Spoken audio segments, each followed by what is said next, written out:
ఏదైతే 30 సంవత్సరాల క్రితం 1995 సంవత్సరంలో పులివెందులో జరిగినటువంటి స్థానిక సంస్థల ఎన్నికలు, అందుట్లో జెడ్పీటీసీ ఎన్నికలకు సంబంధించి ఆనాడు డాక్టర్ నర్రెడ్డి తులసిరెడ్డి గారు జెడ్పీ చైర్మన్గా గెలుపొందటానికి పులివెందుల వాసి, ఆనాడు పులివెందుల నియోజకవర్గంలో 4 జెడ్పీటీసీలకు సంబంధించి 3 టీడీపీ కైవసం చేసుకోవటం, యాక్టివ్గా ఉన్నటువంటి మాజీ ముఖ్యమంత్రి దివంగత నేత డాక్టర్ వైఎస్ రాజశేఖర రెడ్డి స్వయంగా వేముల అనే ఒక పోలింగ్ బూత్లోకి వెళ్ళి అక్కడ ఉన్నటువంటి ప్రిసైడింగ్ ఆఫీసర్స్ని బెదిరించి ఇక్కడ తెలుగుదేశం వాళ్ళు రిగ్గింగ్ చేశారు అని చెప్పేసి రాసివ్వమని బలవంతంగా రాయించి తీసుకుని వెళ్ళటం, ఆ వెనువెంటనే జెడ్పీ అభ్యర్థిగా ఉన్నటువంటి డాక్టర్ నర్రెడ్డి తులసిరెడ్డి గారు ఆ బూత్లోకి వెళ్ళి రాజశేఖర రెడ్డి మీ చేత బలవంతంగా రాపిచ్చారని చెప్పేసి నాకు రాసివ్వండి ఏం జరిగిందని చెప్పేసి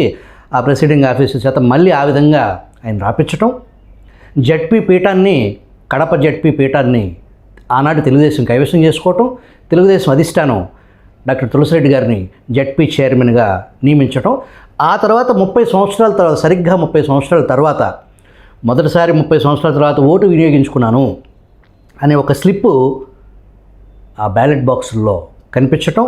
అంటే ఈ 30 సంవత్సరాల్లో ఏం జరిగింది, ఆ 30 సంవత్సరాల నాడు ప్రత్యక్షంగా గ్రౌండ్లో ఉండి పోరాడిన తులసిరెడ్డి గారు ప్రస్తుత కాంగ్రెస్ సీనియర్ నాయకులు మనతో ఉన్నారు. నమస్కారం తులసిరెడ్డి గారు. నమస్తే.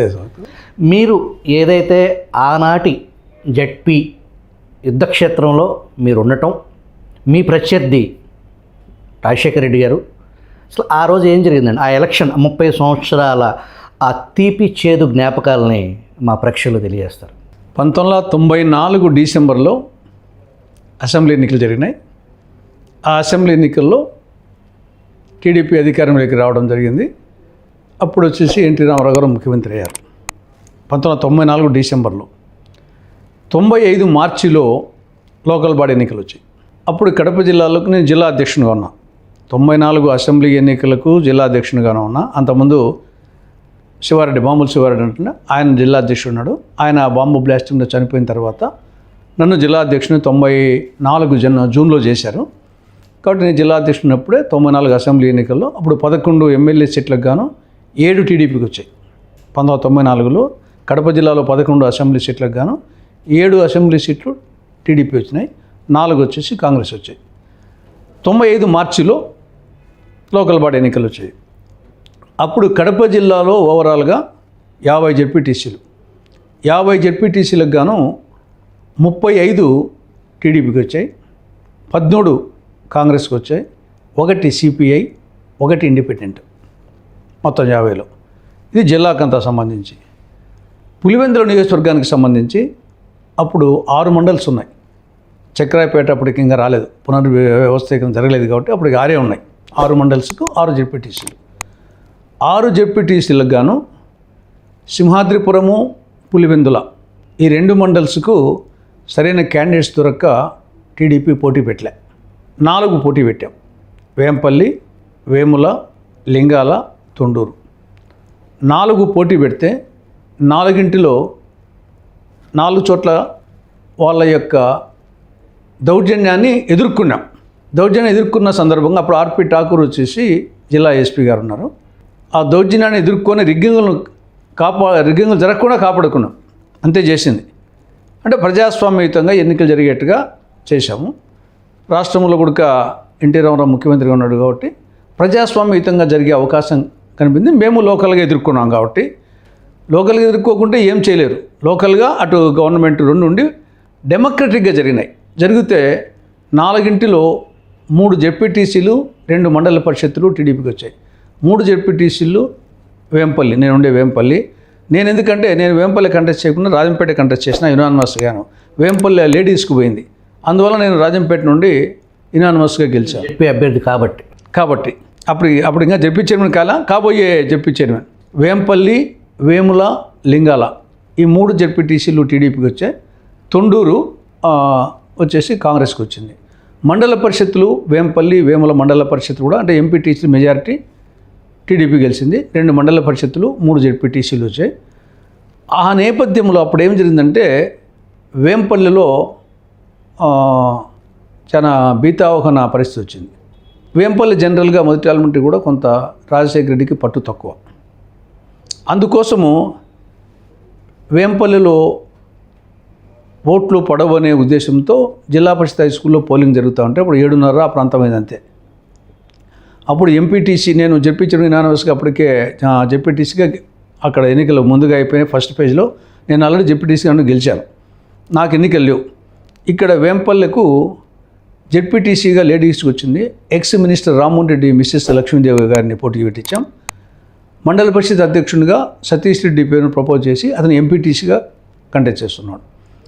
అప్పుడు వేంపల్లి మామూలుగా జరిగితే ఆ రోజు కొంత టీడీపీకి ఎక్కువ పడతాయనే ఉద్దేశంతో ఏదో విధంగా ఇక్కడ సాఫీగా పోలింగ్ జరగకుండా చూడాలనే ఉద్దేశంతో రాజశేఖర రెడ్డి గారు మార్నింగ్ 7:30కి వచ్చేసి అక్కడ సమీపంలో ఉండే వెల్లంవారిపల్లి అనేది వేంపల్లకు, ఆ వేంపల్లి మడమే, అక్కడ వాళ్ళ అమ్మను ఏజెంట్గా పెట్టి వాళ్ళ తల్లిని రాజశేఖర రెడ్డి గారు జయమ్మను వచ్చేసి టీ వెల్లంవారిపల్లిలో ఆడ ఏజెంట్గా జగన్ నాయనమ్మను పోలింగ్ ఏజెంట్గా పెట్టారు. పోలింగ్ ఏజెంట్గా టీ వెల్లంవారిపల్లిలో.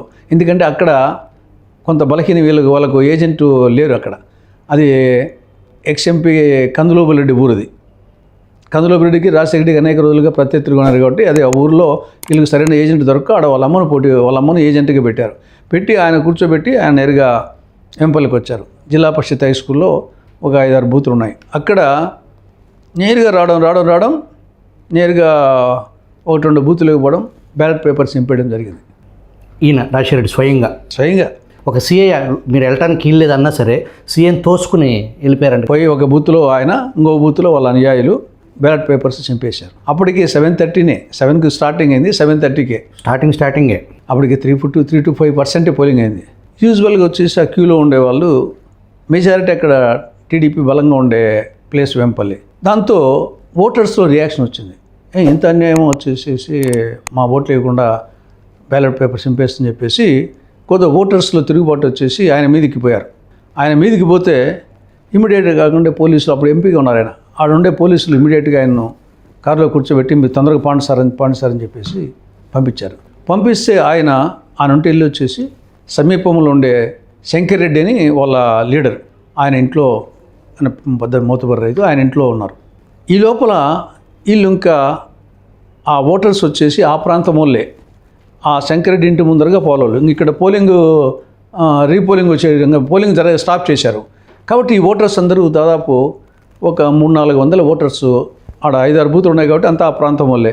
వాళ్ళందరూ ఇంకా ఇంటికి పోయేటప్పుడు ఆ శంకరెడ్డి ఇంటి ముందరగానే వాళ్ళ ఇళ్ళకి పోవాలి. ఆ శంకరెడ్డి ఇంట్లో ఈయన కారు ఆయన ఉన్నట్టు తెలిసి ఆ ఇంటి మీదకి అటాక్ చేయబోయినారు ఓటర్స్.